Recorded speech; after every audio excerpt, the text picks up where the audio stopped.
Bismillahirrahmanirrahim.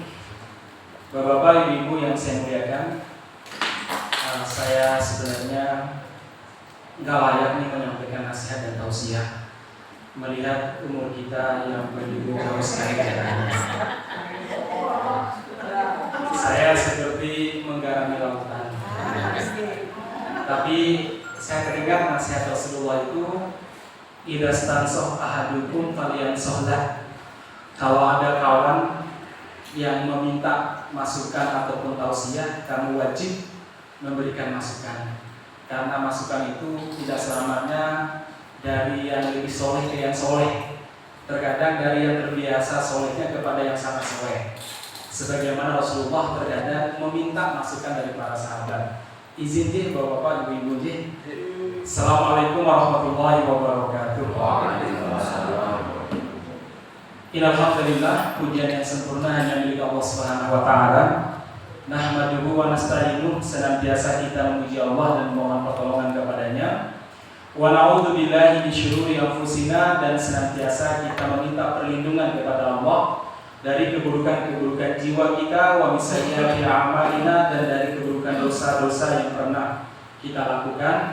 May yahdihillah, siapa yang diberi petunjuk oleh Allah, fala mudhillalah, maka tiada seorang pun yang mampu menyesatkannya. Wa may yudlil fala hadiyalah, dan siapa yang disesatkan oleh Allah, maka tiada seorang pun yang mampu memberinya petunjuk. Bapak-bapak, ibu-ibu, muslimin, muslimat, para senior yang saya hormati, bapak-bapak, ibu sekalian, alhamdulillah malam ini malam yang bagi saya luar biasa karena saya bertambah keluarga saya, bertambah saudara saya, bertambah orang tua saya, dan juga bertambah orang-orang yang mendoakan saya kelak di hari kiamat nanti. Dan saling mengingat insyaallah.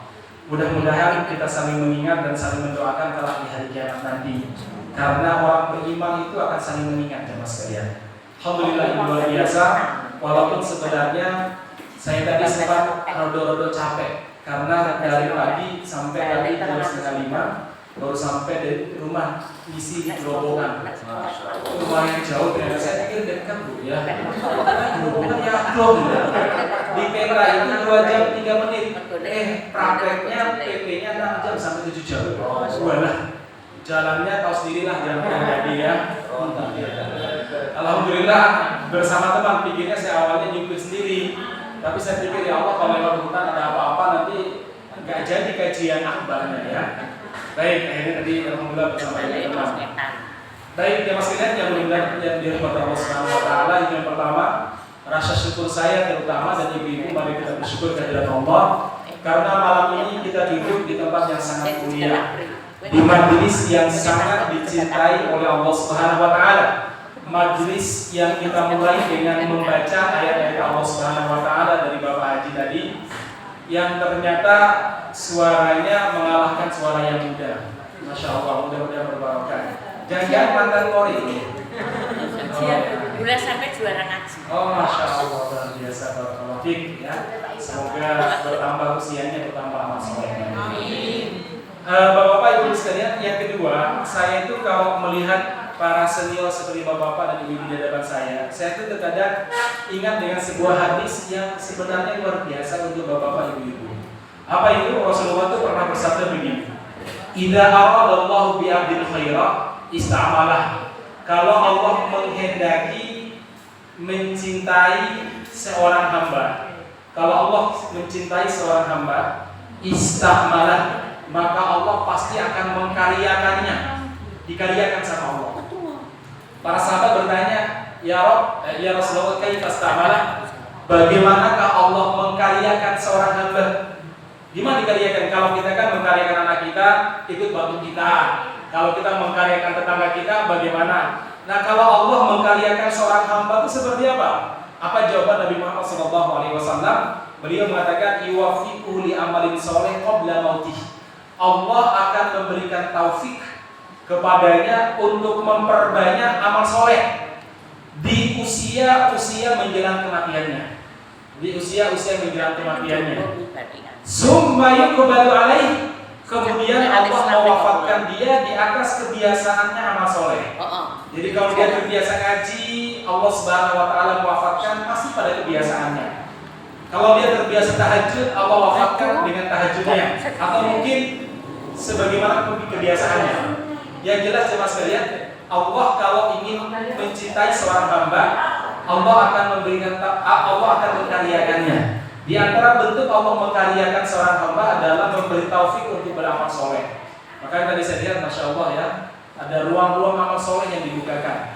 Lagi pula bapak-bapak, ibu-ibu di usia yang sudah tidak muda lagi ini, itu Allah Subhanahu wa taala beri kemampuan dan kemauan untuk hadir di majelis taklim. Ini luar biasa Mas Hadirin. Karena tadi ya, Allah akan berikan taufik kepada dia untuk beramal soleh menjelang kematiannya. Bukan berarti ibu segera ke sana, bapak juga enggak. Tapi dibandingkan usia yang masih di bawah 40 seperti saya di bawah 40 misalkan, dibandingkan ibu-ibu yang mungkin usianya sekarang berapa? Baru 45 gitu. Oh, 45 tambah sekian gitu ya. Baik, luar biasa. Itu adalah apa? Cara Allah mengkaryakan. Cara Allah mengkaryakan. Itu poin pertama. Poin kedua, Bapak Ibu sekalian yang mudah-mudahan dirahmati Allah, ini sebelum materi perkenalan dulu. Saya itu kalau berjumpa dengan orang-orang yang insya Allah rajin ngaji, karena saya lihat wajahnya ini wajah-wajah yang rajin ngaji gitu ya. Insya Allah ya. Wajah-wajah rajin ngaji. Dan ya rajin nonton juga ya. Nonton bola mungkin tidak apa-apa ya. Baik Mas sekalian, apa itu? Saya teringat dengan sabda Nabi Muhammad SAW dalam sebuah hadis yang sangat panjang, bahwa kala di hari kiamat ada sebuah dialog antara Allah dengan penduduk surga. Dialog antara Allah dengan penduduk surga sebelum semua penduduk surga masuk. Jadi masih ada yang mampir di neraka. Nanti Allah itu akan menyambangi penduduk surga, ngobrol dan tanya. Masya Allah, yang datang kepada kita ngajak ngobrol itu bukan manusia, bukan makhluk, tapi siapa? Rabbul Alamin, Allah pemilik alam semesta. Diajak ngobrol gitu. Ya ahlal jannah, wahai penduduk surga, firman Allah. Nah tentu suaranya kita nggak tahu kayak apa gitu ya. Ini mirip-mirip aja lah, maksudnya nggak mirip, contohnya aja lah. Ya ahlal jannah, wahai penduduk surga. Saat itu kita mendongakkan kepala kita mudah-mudahan kita ini ya, mendongakkan kepala sambil mengatakan labbaik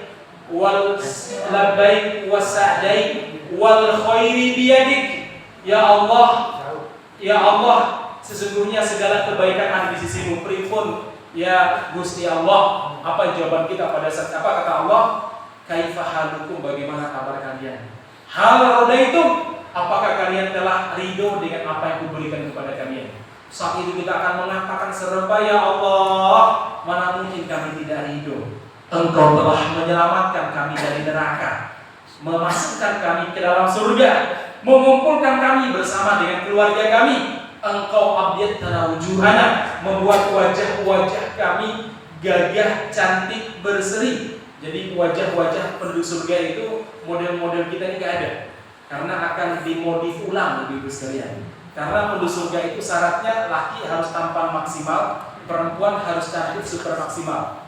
Ya, jadi model-model kita ini akan di apa tadi? Renovasi ya, dimodifikasi ya. Betul. Laki-lakinya kata Rasulullah bentuknya ala suwati Abi Adam, seperti bentuk nenek moyang mereka Adam, karena Adam adalah manusia tertampan gitu. Ya, manusia tertampan itu ada, bukan Yusuf. Bukan Nabi Yusuf. Bukan. Yusuf itu mendapatkan separuh ketampanan Nabi Adam. Dan separuh sisanya, nah ini saya nggak tahu dapat seberapa jutanya. Yang tinggal bekas-bekasnya. Baik, hasilnya yang mudah-mudahan dari Allah Subhanahu wa taala itu laki-lakinya. Jadi bentuknya seperti bentuknya Nabi Adam, gagah, perkasa, tampan luar biasa. Perempuannya, kata Rasulullah, nggak pernah dilihat oleh mata kecantikannya, dan nggak pernah mampu dibayangkan oleh pikiran manusia, nggak mampu dihayal. Jadi bapak-bapak menghayalkan saya cantik-cantik nggak boleh deh ya. Maksudnya pernah melihat yang paling cantik, maka sungguh perempuan surga itu lebih daripada itu. Apalagi perempuan surga yang pernah di dunia, lebih daripada sekedar bidadari. Kenapa? Karena capek sholatnya, capek puasanya, capek saat hamilnya, capek saat melahirkannya, saking luar biasa, capek membesarkan anaknya. Masya Allah. Ya, kan nggak ada yang enak di dunia. Serba capek. Apa coba yang enak? Nggak ada. Ya, mengandung anak yang berat. Ya, apalagi ibadah, mungkin kemarin pas haji juga luar biasa. Ya, umroh juga ya lumayan, apalagi musim panas. Saya tahun ini dapat jatah, saya tadi baru dikirim, saya dapat jatah Agustus. Masya Allah, kebayang panasnya ya. Siap, saya bilang. Tadi ada bonus apa? Oktober ke Turki. Alhamdulillah, saya bilang gitu. Ya, untuk bimbingan saya tuh bapak ibu yang mau bareng sama saya gitu ya. Biasanya sih satu anu tuh 3 kali sih berangkat biasanya. Nah, jemaah sekalian yang benar-benar dari Subhanahu wa taala, singkat cerita, kita ibu-ibu tuh diberi kecantikan luar biasa sampai disebutkan dalam sebuah riwayat ibu-ibu, biar ibu-ibu ini bahagia juga ya. Ibu-ibu, ada kata Rasul, penduduk surga yang paling akhir masuknya karena lama di neraka. Itu sebelum masuk di surga dicelupkan dulu di sebuah sungai. Namanya Nahrul Hayat, sungai kehidupan.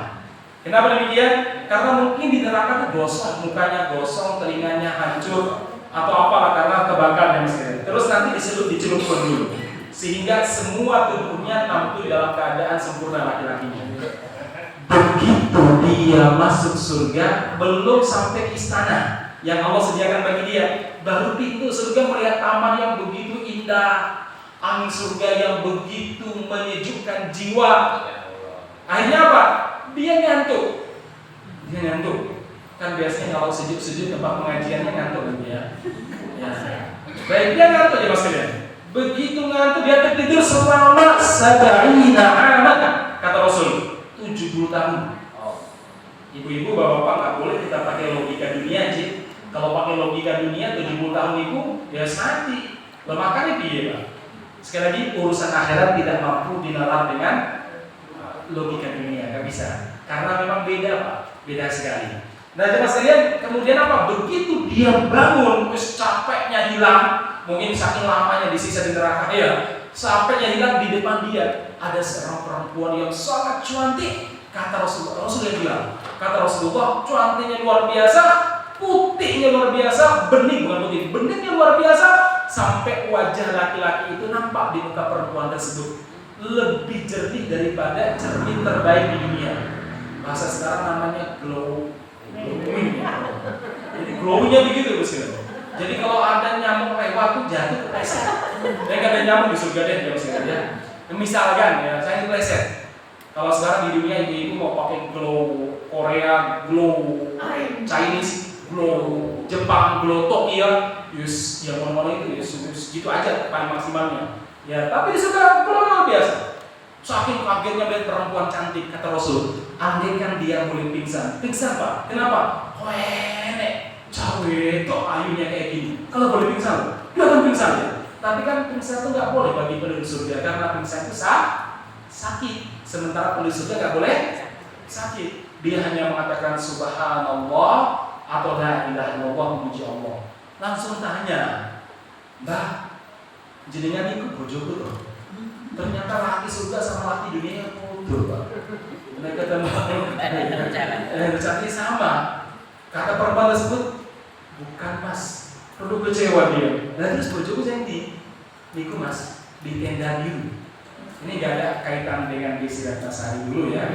Boleh lewat di depan rumahmu ya.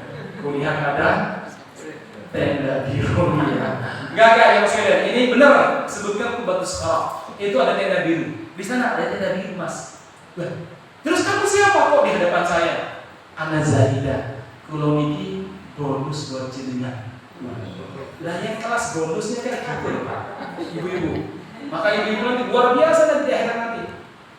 Baik, masalah kembali sampai tadi, alhamdulillah ternyata di surga itu ada dialog. Dan di antara pertanyaan Allah selain tanya itu adalah kalian tanya apa? Apa jawaban di surga? Kami hanya tanya ya Allah, mana kawan-kawan kami yang dulu bersama dengan kami dalam kebaikan? Kok tidak ada di dunia ini, di surga? Kami sudah keliling ke neraka, ke surga Ma'wa, nggak ketemu. Kami juga sudah keliling ke Jannatul Na'im, nggak ketemu. Kami juga sudah keliling ke Jannatul Firdaus, nggak ketemu. Mana kawan-kawan kami dulu yang bersama dengan kami dalam kebaikan? Kata Allah Subhanahu wa taala, siapa? Fulan ya Allah. Enggak ketemu di surga ya Allah. Apa kata Allah Subhanahu wa taala? Si fulan itu kawan kamu yang pernah ngaji bersama kamu di rumah makan 3 itu. Jadi yang biasanya kalau duduk ngobrol belakang itu, izin misalnya. Enggak, ini bukan kita ya, orang lain misalnya. Izin ya Allah. Beraniku dia di neraka. Loh kok bisa ya Allah? Saya kok di surga, dia kok di neraka? Yang saya bilang itu, saya yang duluan masuk surga misalnya. Kenapa ya Rob? Kenapa? Lah piye? Kita ibu serius perhatikan ustaz, tapi baru pengajian ngerasa ustaz gitu. Misalkan di sini kan nggak ada, di luar sana orang lain maksudnya. Ya Rob, ya Allah, masukkan dia ke dalam surga. Ternyata penduduk surga itu selain keluarga yang diingat sama dia selama surga itu, kawan-kawannya dulu, ya rencang-rencangnya saat di dunia yang bersama dengan dia dalam kebaikan diingat. Jadi insya Allah saya akan ingat ibu-ibu bapak nanti. Ibu-ibu bapak akan ingat saya juga. Maka saya bilang tadi, bersyukurnya kita itu datang kok nggak ada pengajian ya, harus ada deh ya. Datang kok pengajian gak usah lama-lama. Berapa biasanya? 15 menit aja misalkan. Itu dapat bahagia luar biasa di hari teman nanti. Subhanallah. Enggak, dia di neraka. Enggak ya Allah, berikan dia kebebasan ya Allah. Memang Allah sengaja ingin melihat seberapa serius dan cintanya kita kepada saudara kita. Setelah protes, Allah senyum. Baik, malaikat. Iya, ini hadis Sahih Muslim dulu ya. Cuma saya bahasakan di bahasa Indonesia ya. Soalnya kalau pakai bahasa Arab nanti susah untuk dimengerti. Baik, akhirnya apa Mas Kirat? Malaikat iya, ini bawa Mas Fulan ini atau bawa Bu Fulan ini, suruh cari kawan dia yang dulu bersama dengan dia dalam kebaikan. Jangan cari di surga, di neraka jahim, gak juga orang. Dicari di neraka sa'ir, ketemu baik. Ikut koncoku wahai malaikat. Ada apa? Ayo keluar. Ya malaikat, ya Allah itu temanku dulu yang bersama dengan kami saat haji bareng-bareng. Emang kerjaannya sok-sok sakit kan ya, disuruh nyuci, disuruh masak, suruh enek alasannya maksudnya. Tapi nggak apa-apa ya Allah, dulu yang menyemangati kami misalkan. Dikeluarkan. Kenapa? Syafaat kawan yang soleh. Dicari lagi. Ya Allah, itu kawan saya dulu. Kalau pas mau pengajian paling rame di grup, tapi paling terlambat kalau datang. Ngapunten Jin, ya misalkan ya. Enggak ada urusan di sini, saya contoh aja. Ya Allah dikeluarkan lagi ya Mas. Ya. Kemudian dicari lagi. Makanya apa kata Imam Al Hasan Al Basri ketika menjelaskan hadis ini, kata beliau apa? Akhiru min suhbati sholihin. Perbanyak bergaul dengan orang-orang soleh. Fa innahum syufa'a'un lakum yaumal qiyamah. Karena mereka akan memberi syafaat kepadamu kelak di hari kiamat. Masya Allah. Jadi kita tuh senang Bu. Ya namanya pengajian baru. Saja nih loh kalau ditanya sama anak Ustaz, jenengan tanggal 24 malam kosong. Kalau saya ditanya kosong, nggak ada kosongnya saya gitu ya. Saya punya kajian Bukhari Muslim, Sahih Bukhari di daerah dekat Jalan Cina sana, rutin per pekan ngaji Sahih Bukhari.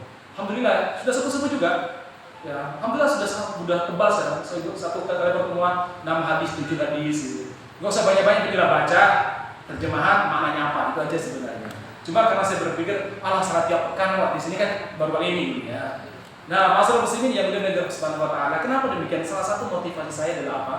Saya ingin memperbanyak kawan yang soleh. Mudah-mudahan kelak di hari kiamat kita saling mengenal.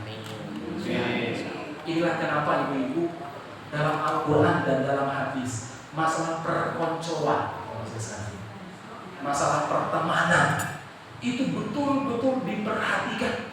Tidak ada penyesalan yang lebih besar yang disesali oleh penduduk surga, penduduk neraka dalam urusan hubungan dengan manusia melebihi penyesalan karena salah teman. Karena apa salah teman? Jangan bisa buka yang bawa Al-Quran silakan ya. Di surat Al-Furqan. Al-Furqan itu surat yang berapa? 5 ya? Ya 25. Surah Al-Furqan ayat yang ke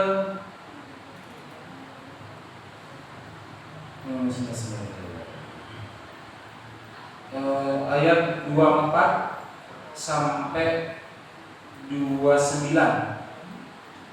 Saya bacakan ayatnya. Bu Ana nanti bisa nggak baca dari mana? Ada ya?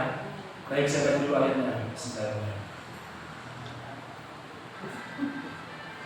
Ashabul jannati yawma idin khairum mustaqarran wa ahsanu maqila. Maaf, suara saya nggak seperti suara beliau Pak Haji ya. Wa yawma tashaqqaqu as-samaa'u bil ghamami wa nuzzila al-malaa'ikatu tanzila. Al-mulku yawma idin al-haqqu lir-rahman wa kana yawman 'ala al-kafirina 'asira. Wa yawma ya'addu adh-dhalimu 'ala yadayhi yaqulu ya laitani ittakhadhtu ma'a ar-rasuli sabila ya waylata laitani lam attakhidh fulanan khalila laqad adallani 'ani adh-dhikri ba'da idh ja'ani wa kana asy-syaitanu lil insani khadula.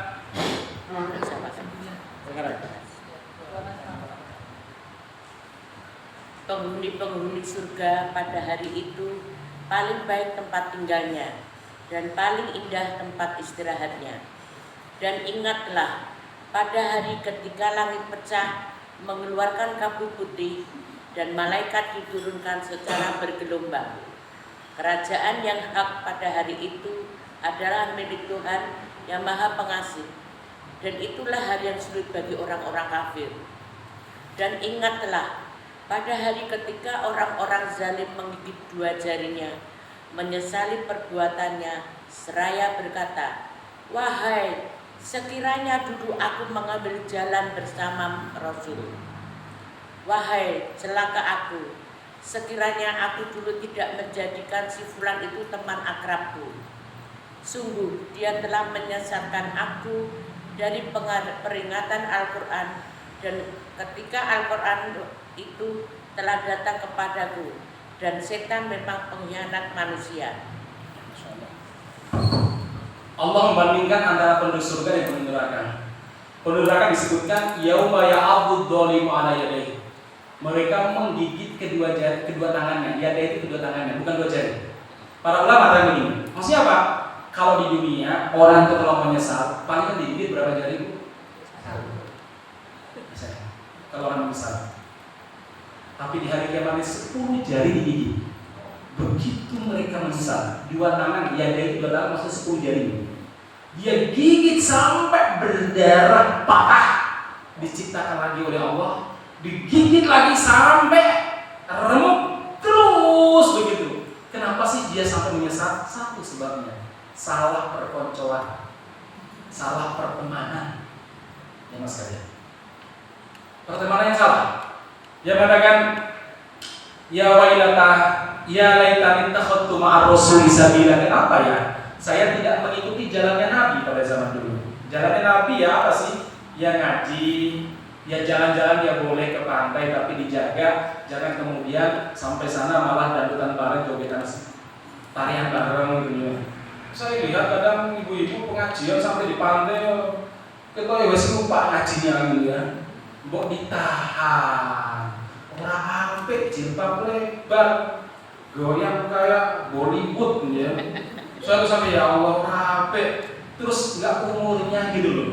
Mbok pingin olahraga di rumah saja sama suami style ya. Olahraga mau gerak mau apa ya di rumah saja, atau mungkin di tempat tertutup, jangan di pantai gitu. Saya kemarin diajak jalan-jalan ke pantai sama travel. Nah besok lagi nih RT wajib ikut apa kabar ada wisata pantai. Saya